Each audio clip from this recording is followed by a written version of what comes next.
থাইল্যান্ডে ভ্রমণে গেলে দর্শনার্থীদের প্রথম পছন্দই থাকে ব্যাংকক। আর ব্যাংকক ঘুরে দেখতে হলে আপনাকে একাধিক রাত্রি যাপন করতে হবে এবং সেখানে গ্র্যান্ড প্লেস যদি ঘুরে দেখতে চান তাহলে পুরো একটা দিন আপনাকে গ্র্যান্ড প্লেসের সৌন্দর্য উপভোগ করার জন্য হাতে রাখতে হবে। চাও ফ্রা নদী বা চাপায়ে রিভারের অদূরে অবস্থিত থাইল্যান্ডের সুবিখ্যাত চায়নাটাউন, এই শহর সৃষ্টিতে রয়েছে গ্র্যান্ড প্যালেসের অবদান। যখন গ্র্যান্ড প্যালেস নির্মাণের পরিকল্পনা করলেন প্রথম রামা বা প্রথম রাজা, তখনই এই প্রাসাদটি যেখানে অবস্থিত সেখানে বসবাস ছিল চীন মানুষদের সম্প্রদায়, অর্থাৎ চীন মানুষরা সেখানে অবস্থান করতেন। কিন্তু নদীর ধারে এই স্থানটিকে প্রাসাদের জন্য সর্বোত্তম বলে মনে করেন রাজারা, আর সেজন্যই তিনি সেই চীন সম্প্রদায়কে অনেক দূরে চলে যেতে বললেন, অর্থাৎ সেখান থেকে উচ্ছেদের আদেশ করলেন। পুরো সম্প্রদায়টি শহরের অদূরে যে স্থানে নতুন করে বাস করা শুরু করলো সেটি আজকে চায়নাটাউন, অর্থাৎ থাইল্যান্ডে বেশ কয়েকটি ছোট ছোট চায়নাটাউন দেখা যায়। তার মধ্যে যেটা বড় চায়নাটাউন রয়েছে সেই চায়নাটাউনের সম্প্রদায়রা আগে গ্র্যান্ড প্লেসের সেই স্থানটিতে থাকতো। থাইল্যান্ডের পর্যটক ব্যবস্থা কিন্তু বেশ উন্নত, আর এই পর্যটক ব্যবস্থাকে কেন্দ্র করে গ্র্যান্ড প্যালেস এটি কেবল একটি দুটি ভবন নয়, একটি বড় প্রাসাদ এটি। আর আমি এই মুহূর্তে রয়েছি থাইল্যান্ডের গ্র্যান্ড প্লেসের বাইরের যে এরিয়াটা রয়েছে সেখানে ধাম্মাসা ইউনিভার্সিটি আছে, ইউনিভার্সিটির এরিয়া, এবং গ্র্যান্ড প্লেসের পুরো এলাকাটা কিন্তু অনেক বড়।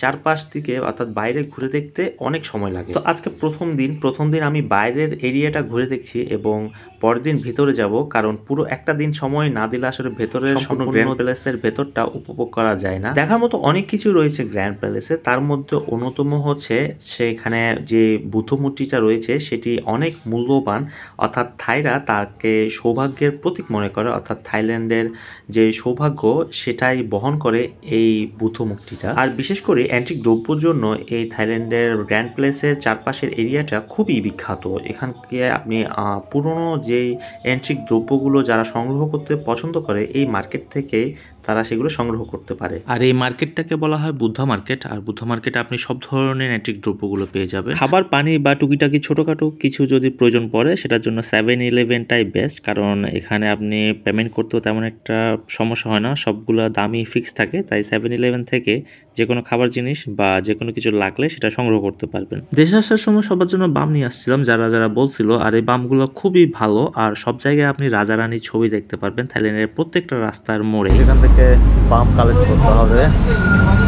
তো সামনের ভিডিওতে আমরা গ্র্যান্ড প্লেসের ভেতরটা কেমন সেটা একটু দেখব। এই ছিল ব্যাংককের গ্র্যান্ড প্লেসের বাইরের এরিয়া নিয়ে ছোটখাটো একটা ইনফরমেশন ভিডিও। যদি ব্যাংকক আসেন তাহলে এই জায়গাগুলো ঘুরে দেখতে পারেন। ভিডিওটা এখানে শেষ করছি, দেখা হচ্ছে পরবর্তী ভিডিওতে। সে পর্যন্ত সবাই ভালো থাকবেন। আর আস্ত একটা এলিগেটর আছে এখানে, যারা এলিগেটর পছন্দ করেন অর্থাৎ কুমির খাইতে পছন্দ করেন এখানে আসতে পারেন, এখানে আসি কুমির খাইতে পারেন।